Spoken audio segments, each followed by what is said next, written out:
আসসালামু আলাইকুম এভরিওয়ান। আজকে আমি আমার পছন্দের একটা ড্রিঙ্কস বানাবো, সেটা হচ্ছে বোরহানি, আর তা মাত্র 40 টাকা খরচ করে। কিভাবে বানাবো সেটাই দেখাবো, তাহলে চলেন শুরু করা যাক।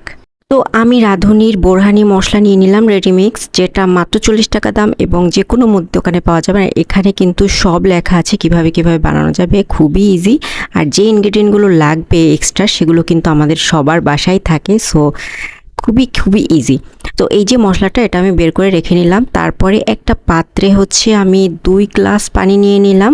মশলাটা পুরোটার জন্য হচ্ছে 6 গ্লাস বানানো যায় আর কি, পুরোটা মশলা দিয়ে। আমি আজকে 2 গ্লাস বানাবো, দ্যাটস ওয়াই আমি অর্ধেকটা মশলা দেব। তো এরপরে আমি হচ্ছে পুদিনা পাতা বাটা আর কাঁচামরিচ বাটা, ধনিয়া বাটা একসাথে মিক্স করে দিলাম পানিটার মধ্যে। এরপরে দিয়ে দেব এই মশলাটা আমি অর্ধেক দিয়ে দেব, কারণ আমি যেহেতু 6 গ্লাস বানাচ্ছি না, সো অর্ধেক দিয়ে দেবো। দেন ভালো মতো মিক্স করে এখানে চিনি দিয়ে দেবো। চিনি আমি 2.5 চামচ দিয়েছি, বাট ক্লিপটা আসেনি। চিনি দিয়ে গুলে দেন আমি ব্লেন্ডারে ছেঁকে নিয়েছি। ছাঁকতে অবশ্যই হবে, নাহলে কিন্তু সমস্যা। তো এরপরে আমি আড়ঙের এই টক দইটা ইউজ করেছি, এটা হচ্ছে অর্ধেকটা দিয়েছি আমি, আর যদি 6 জনের জন্য হয় তাহলে পুরোটা দিতে হবে।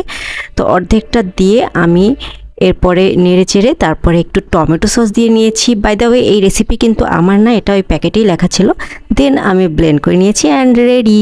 দেখুন জাস্ট এত সুন্দর একটা টেক্সচার হয়েছে, আর খেতে অনেক মজা হয়েছে মাশাআল্লাহ।